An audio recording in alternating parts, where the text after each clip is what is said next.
નકલી નોટના કૌભાંડમાં યોગ ગુરુ પ્રદીપની સંડોવણી સામે આવી છે। આ મામલે પોલીસે તેની ધરપકડ કરી છે। ત્યારે જે ગામમાં તેનો આશ્રમ આવેલો છે તે ગામના સરપંચે સનસનીખેજ ખુલાસા કર્યા છે। અમદાવાદ ક્રાઇમ બ્રાન્ચ દ્વારા નકલી ચલણી નોટ રેકેટ પકડવાના મામલે કામરેજના ધોરણપારડી ગામે આવેલ સત્યમ યોગધામ આશ્રમ મામલે ધોરણપારડી ગામના સરપંચે ખુલાસા કર્યા છે। છેલ્લા ઘણા વર્ષોથી કહેવાતા યોગ ગુરુ પ્રદીપ જોટંગિયા આશ્રમનું સંચાલન કરતો હતો। આશ્રમને લઈ ધોરણપારડીના સરપંચ અલ્પેશ પટેલે પ્રતિક્રિયા આપી। તેમણે કહ્યું કે ગ્રામ પંચાયત દ્વારા વર્ષ 2015, 2019 અને 2021માં લેખિત નોટિસો આપવામાં આવી હતી। રાત્રિ દરમિયાન આશ્રમમાં લોકોની અવરજવર અને કાર્યક્રમો બાબતે નોટિસ આપવામાં આવી હતી।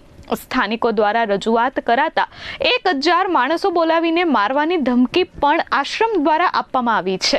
ત્યારે આશ્રમમાં થતી ગેરપ્રવૃત્તિથી ગ્રામજનોમાં ભારે રોષ હતો। મારું નામ અલ્પેશ પટેલ છે।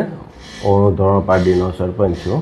અમારા ગામમાં જે આશ્રમ આવ્યું છે એ વર્ષોથી અહીંયા છેલ્લા 7-8 વર્ષોથી બાંધ્યું છે એમને, ને વર્ષોથી એવું અમને બી લાગે છે કે ખોટું કામ થઈ રહ્યું છે। અમે વારંવાર અમે એમાં જવાની પર અમે કોશિશ કરીએ છીએ, પણ અમને અંદર જવા દેતા નથી એ લોકો, ને મેં વારંવાર એ લોકોને નોટિસ પણ આપી છે। નોટિસનો પણ અમને સંતોષકારક જવાબ નથી આપતા એ લોકો, ને અહીંયા બહુ અમને બી લાગે છે કે ખોટી પ્રવૃત્તિ થાય છે। રાતના 1, 2, 3 વાગે લેડીઝ આવે છે બધી, ને અમે એ માટે પણ નોટિસ આપી છે એ લોકોને કે ભાઈ રાતના આવવા જવા કરવાનું આ બંધ કરો, ખોટી પ્રવૃત્તિ કરવાની, ને લેડીઝને કડક કાર્યવાહી કરવાની હતી। તો પણ અમે નોટિસ આપીને એ લોકોને જણાવ્યું તો પણ એ લોકો કંઈ સંતોષપૂર્વક જવાબ નહીં આપ્યો અમને। ત્યાર પછી અમે એમને પંચાયતમાં બી બોલાવ્યા તો પણ પંચાયતમાં બી આવવાની બધા મોટા મોટા અધિકારીઓને અમને એ લોકો ફોટા બતાવતા ને આમ તેમ બધું કરતા હતા। એટલે પછી આ વસ્તુ જે થયું ત્યારે એમનું બહાર પડ્યું કે આ વસ્તુ ખોટું કરતા છે એ લોકો, ને એમને કડકમાં કડક કાર્યવાહી થવી જોઈએ એવી અમારી ગામ લોકોની માંગ છે। વધુમાં તેમણે આક્ષેપ કરતા જણાવ્યું છે કે આશ્રમમાં ગામના વ્યક્તિને પ્રવેશ પણ આપવામાં આવતો ન હતો। સરપંચે કહ્યું કે અવારનવાર ગ્રામ પંચાયત દ્વારા આશ્રમને નોટિસ આપવા છતાં આશ્રમ સંચાલકો દ્વારા નોટિસનો કોઈ યોગ્ય પ્રત્યુત્તર આપવામાં આવ્યો નથી।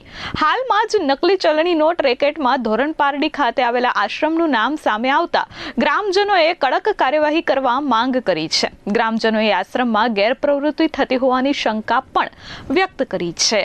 ગામ સાથેનો કોઈ કોન્ટેક્ટ નથી એમના, ગામના માણસને કોઈના અંદર એમના આશ્રમમાં જવા પણ નહીં દેતા હતા, ને ગામ સાથેનો કોઈ કનેક્ટિવિટી નથી એની, ને કોઈ અંદર શું પ્રવૃત્તિ થાય એવું કોઈ બહાર 15 ફૂટ ઊંચી દિવાલ છે એમની, એટલે બહારથી વ્યક્તિને કોઈને અંદર કંઈ શું થાય છે શું નથી થતું કોઈને કંઈ ખબર પડતી નથી। સરકારી કોઈ ગૌચર જગ્યા નથી એમાં, અને એવું કોઈ દબાણ તો અમને કંઈ લાગતું નથી। Bureau report S24 news Surat.